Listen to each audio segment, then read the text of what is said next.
Bonjour à tous et bienvenue sur SVT à Grande. Dans cette capsule vidéo, je vous propose des rappels de collège sur la procréation humaine.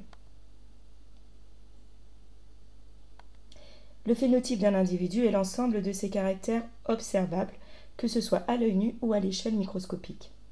Dans l'espèce humaine, on observe un dimorphisme sexuel. Une femme n'a pas le même phénotype qu'un homme. Ce dimorphisme sexuel est surtout marqué par des appareils génitaux externes différents. Dès la naissance, on reconnaît un bébé fille ou un bébé garçon. Mais il y a aussi des différences dans les organes internes. Les appareils génitaux féminins et masculins sont tous deux constitués d'organes génitaux externes, de voies génitales internes qui acheminent les gamètes, et de gonades qui produisent les gamètes, les spermatozoïdes et les ovules. Chez la femme, les organes génitaux externes sont la vulve et le clitoris. Les voies génitales internes sont le vagin, l'utérus, qui est un organe creux avec une paroi musculaire tapissée par une muqueuse qu'on appelle l'endomètre, et la trompe, dont le pavillon recouvre la gonade, l'ovaire. La limite entre le vagin et l'utérus est le col de l'utérus. Et ici, je voudrais m'interrompre un instant et vous parler un petit peu de prévention. Chez la femme, le cancer du col de l'utérus est, je crois, en France, le 3e cancer en nombre de cas. Ce cancer du col de l'utérus, dans 85% des cas, il est déclenché par un virus qu'on appelle le papillomavirus. C'est-à-dire qu'on peut être contaminé par le papillomavirus et qu'un beau jour, ce papillomavirus se réveille à l'intérieur des cellules du col de l'utérus et les rend cancéreuses. Donc pour limiter l'apparition des cancers, un bon moyen, c'est la vaccination contre ce virus, donc contre ce papillomavirus.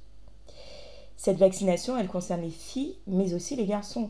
On comprend bien que pour les filles, si on n'est pas contaminé par le virus parce qu'on est vacciné, à ce moment-là, on a 85% de risque en moins de développer un cancer du col de l'utérus. On peut se dire que les garçons n'ont pas de col de l'utérus, donc ils ne sont pas concernés par le cancer, ça c'est vrai. Mais un garçon peut tout à fait être contaminé par le papillomavirus. Et lors d'un rapport sexuel, il peut transmettre à sa partenaire ce papillomavirus. Et donc pour lui aussi, la vaccination ne le protège pas lui, mais elle va protéger sa partenaire, puisqu'elle lui évitera de contaminer sa partenaire par ce virus. Donc, en tant que professeur d'SVT, je ne saurais que trop vous conseiller de vous faire vacciner si vous n'êtes pas déjà. Et franchement, je conçois qu'on peut être inquiet de la vaccination, mais dans ces cas-là, prenez rendez-vous avec l'infirmière scolaire qui pourra vous renseigner et vous permettre de faire un choix éclairé, de vous faire vacciner ou de ne pas vous faire vacciner si vos inquiétudes n'ont pas été rassurées. Voilà, je m'arrête dans ce petit aparté et on va revenir à l'appareil génital de l'homme. Donc chez l'homme, on va retrouver aussi un organe génital externe, le pénis, des voies génitales internes qui acheminent les spermatozoïdes, les gamètes, les canaux déférents et l'urètre.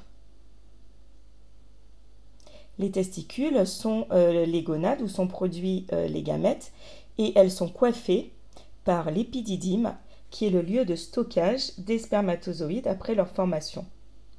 On va retrouver chez l'homme 2 organes annexes qui interviennent dans la production du sperme, les vésicules séminales et la prostate.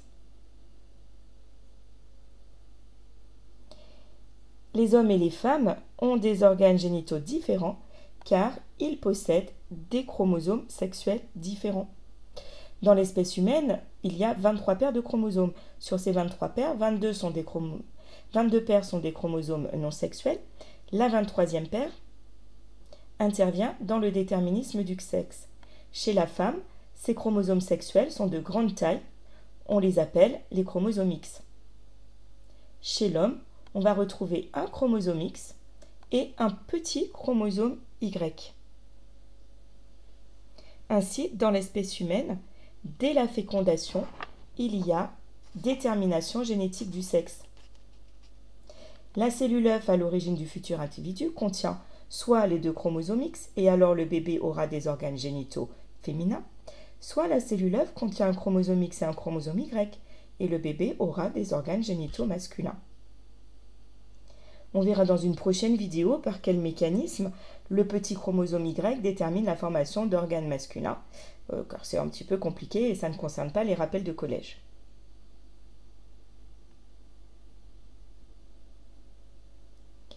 Au début de la vie et jusqu'à la puberté, les organes génitaux ne sont pas fonctionnels. Les gonades ne produisent pas de gamètes. La puberté se manifeste par des transformations morphologiques, c'est-à-dire dans l'aspect du corps, des transformations anatomiques qui portent sur la forme des organes, des transformations physiologiques qui concernent le fonctionnement des organes et des transformations psychologiques. À la fin de la puberté, l'individu qui n'était pas apte à se reproduire est devenu apte à se reproduire. Ces gonades vont produire des gamètes.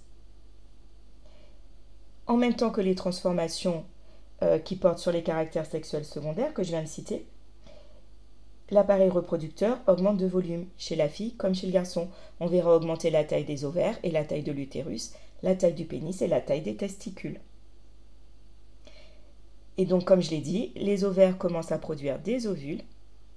On observe les premières ovulations et donc les premières règles chez la fille.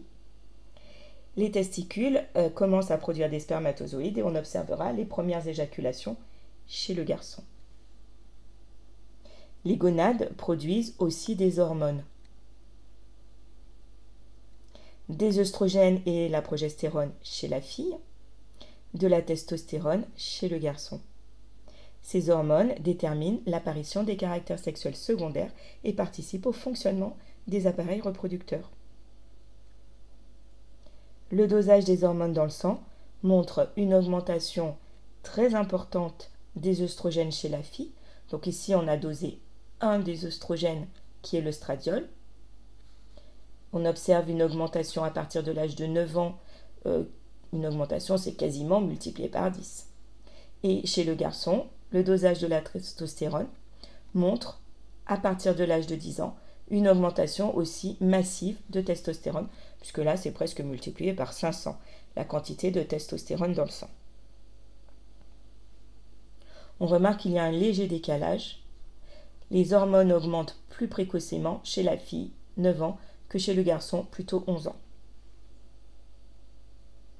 Et par ailleurs, on va observer aussi, chez la fille comme chez le garçon, une augmentation de deux hormones produites par le cerveau, qui sont les hormones FSH et LH, dont la quantité augmente avant la puberté et reste élevée après la puberté. Nous verrons dans d'autres vidéos, donc des vidéos de cours, le rôle de ces hormones dans la régulation du fonctionnement des appareils reproducteurs féminins et masculins. Voilà, si cette vidéo vous a intéressé, je vous rappelle qu'SVT est grande, c'est bien sûr une chaîne YouTube que vous êtes en train de regarder, mais c'est aussi un site internet dont je vous mets l'adresse en dessous de cette vidéo. Et je vous dis à bientôt pour une nouvelle vidéo.